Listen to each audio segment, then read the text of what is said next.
Hello everyone, this is Muhammad Wasim Khan, instructor for Project Planning and Management course. Welcome to the third part of this lecture. This lecture is about the project, reducing the project times or durations.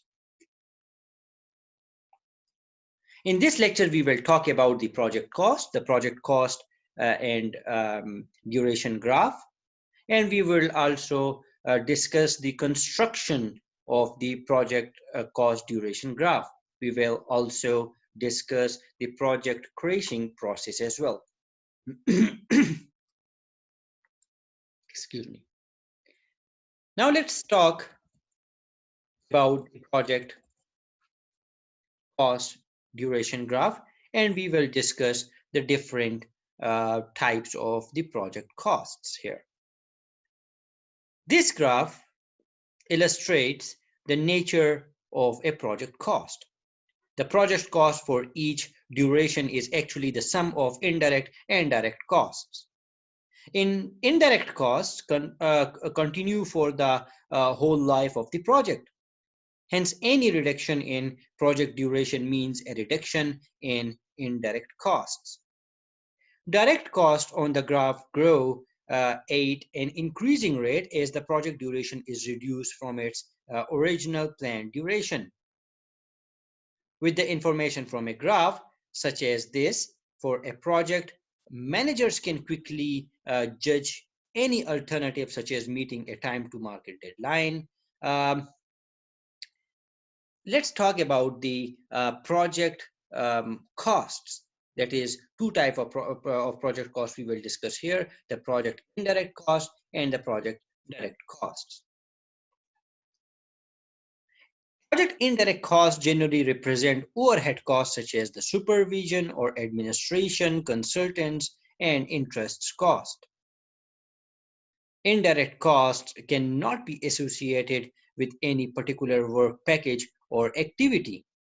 That's why we call it indirect cost. Indirect cost vary directly with time. That is, any reduction in the time should result in a reduction of indirect cost.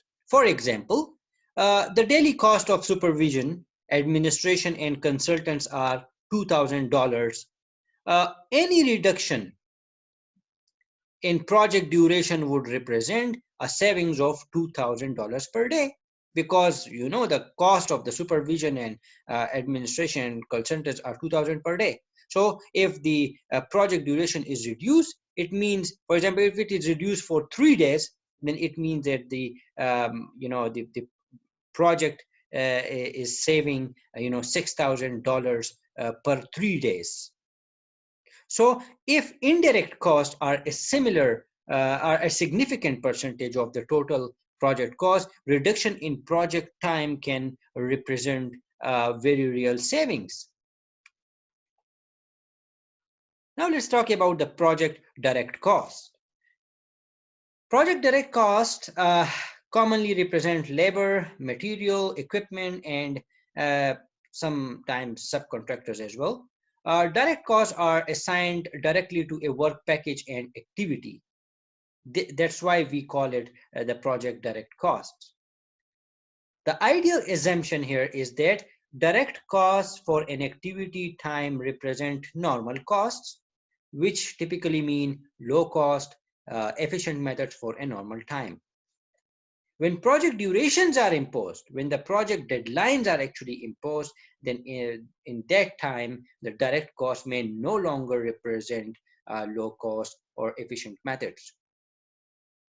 Cost for the imposed duration date will be higher than for a project duration developed from ideal normal times for activities.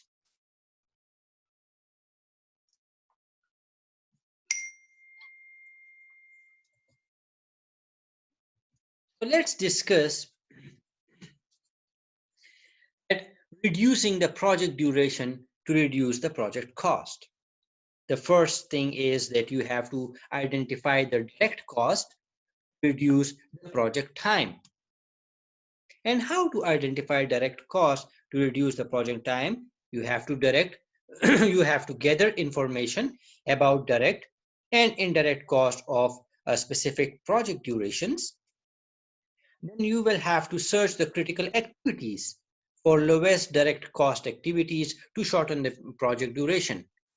And you know that in critical path method, we have identified the critical activities. Critical activities are the activities that have zero slack. And the third step is compute the total cost for specific durations and compare to benefits of reducing the project time. This is the project cost duration graph. And I have discussed this project cost duration graph, and I hope this would be very simple for you. Now, how to construct the project cost duration graph? I would like to switch to my another part of the lecture, and I'll share that with you as well. So let's discuss the project crashing here.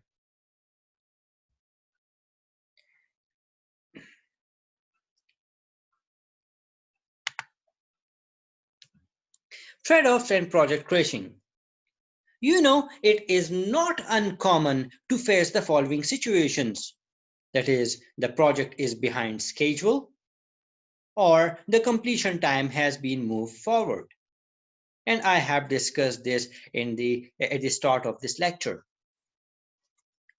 So what is project crashing? As I have mentioned earlier, that is shortening the duration of a project is called project crashing. There are certain factors we need to consider when crashing a project. The first and the most important is the amount by which an activity is crashed is in fact permissible. We have to first identify that by how much amount we are actually crashing an activity. Is that permissible or not? The second one is taken together, the shortened activity durations will enable us to finish the project by the due date. So we have to make sure that as well. And we should make sure that the total cost of crashing is as small as possible. No doubt, due to crashing the project, our cost will increase, our direct cost will increase, but we need to keep it as small as possible. These are the steps in project crashing. The first one is compute the crash cost per time period. You have to first, or we have to first compute. We have to first identify or determine the crash cost per time period. If crash costs are linear over